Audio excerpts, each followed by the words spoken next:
tugas baca terakhir buku Negara Paripurna, bab 5 dan bab 6. Bab 5, Demokrasi Permusyawaratan. Di bab 5 ini berfokus pada penguatan pilar-pilar institusi negara berdasarkan nilai-nilai Pancasila. Yudi Latif menjelaskan bagaimana negara perlu membangun sistem kelembagaan yang kokoh untuk mendukung tercapainya tujuan negara yang berdaulat, adil, dan makmur.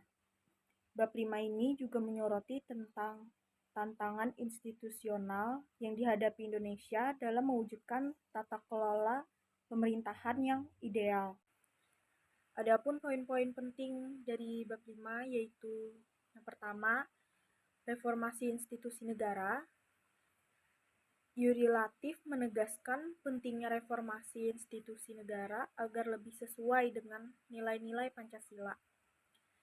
Institusi negara harus berfungsi sebagai pelayan rakyat, bukan sekedar alat kekuasaan.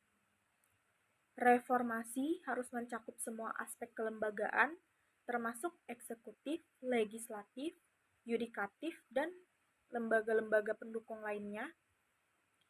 Yang kedua, prinsip-prinsip kelembagaan berdasarkan Pancasila, keseimbangan kekuasaan, menghindari dominasi satu lembaga atas lembaga lainnya,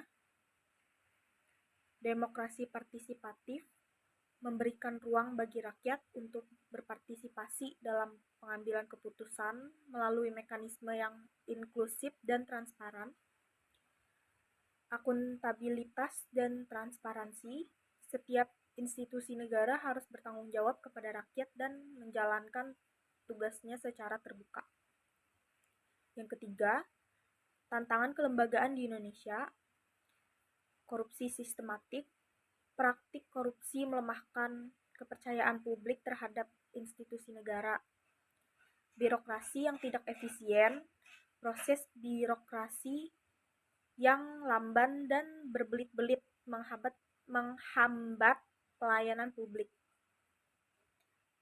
Polarisasi politik, konflik kepentingan politik seringkali memengaruhi kinerja institusi negara. Yang keempat, peran lembaga negara dalam mewujudkan keadilan sosial. Lembaga negara harus mampu menjamin keadilan sosial, khususnya dalam bidang ekonomi, pendidikan, dan kesehatan.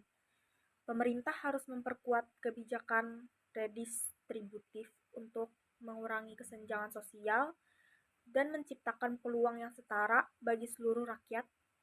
Yang kelima, pembangunan birokrasi berbasis etika Pancasila. Birokrasi harus diisi oleh individu yang berintegritas dan memiliki komitmen terhadap pelayanan publik.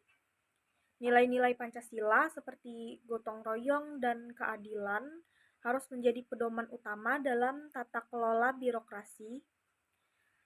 Yang keenam, peran civil society dan media.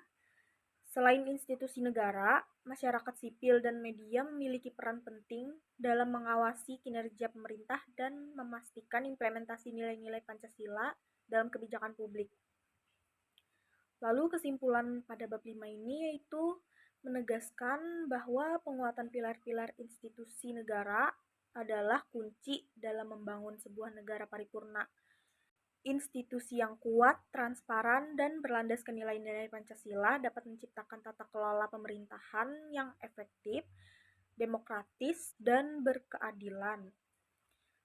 Tantangan utamanya yaitu bagaimana mereformasi institusi negara agar lebih responsif terhadap kebutuhan rakyat dan bebas dari korupsi, serta konflik kepentingan. Bab 6, Keadilan Sosial. Pada bab 6 ini membahas pentingnya pendidikan sebagai instrumen strategis dalam membangun bangsa yang beradab, adil, dan sejahtera.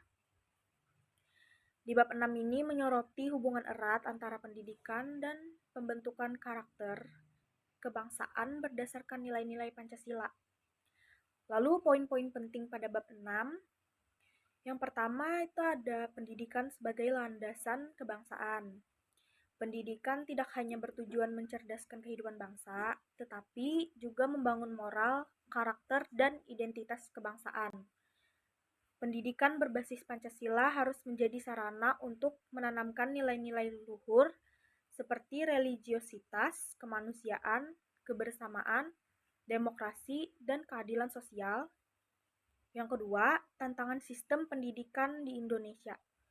Ketimpangan akses pendidikan antara daerah perkotaan dan pedesaan, kurikulum yang kurang relevan dengan nilai-nilai Pancasila dan kebutuhan masyarakat, kualitas tenaga pendidik yang belum merata, dan sistem pengelolaan pendidikan yang birokratis.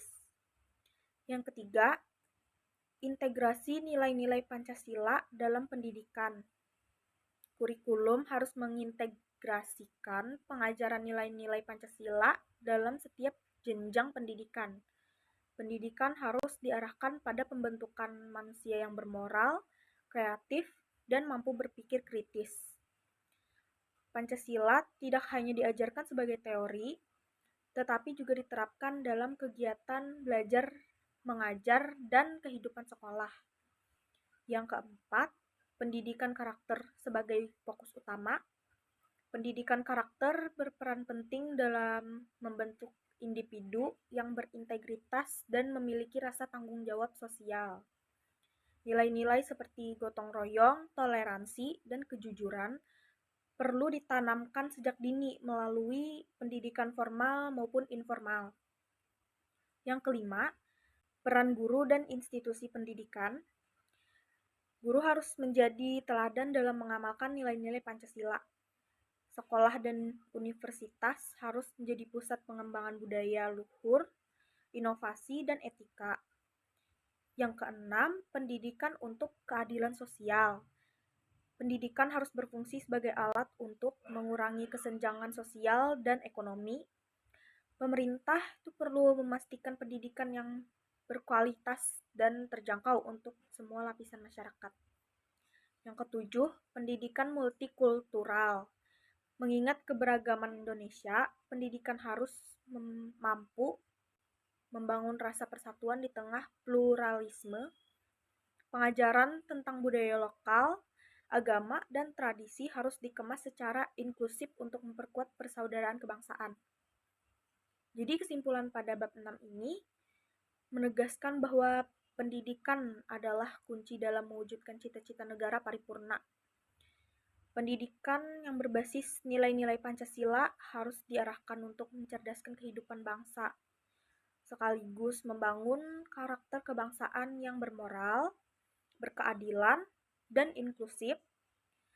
Adapun tantangan dalam sistem pendidikan itu harus diatasi melalui reformasi kurikulum, penguatan peran guru, dan peningkatan akses serta kualitas pendidikan.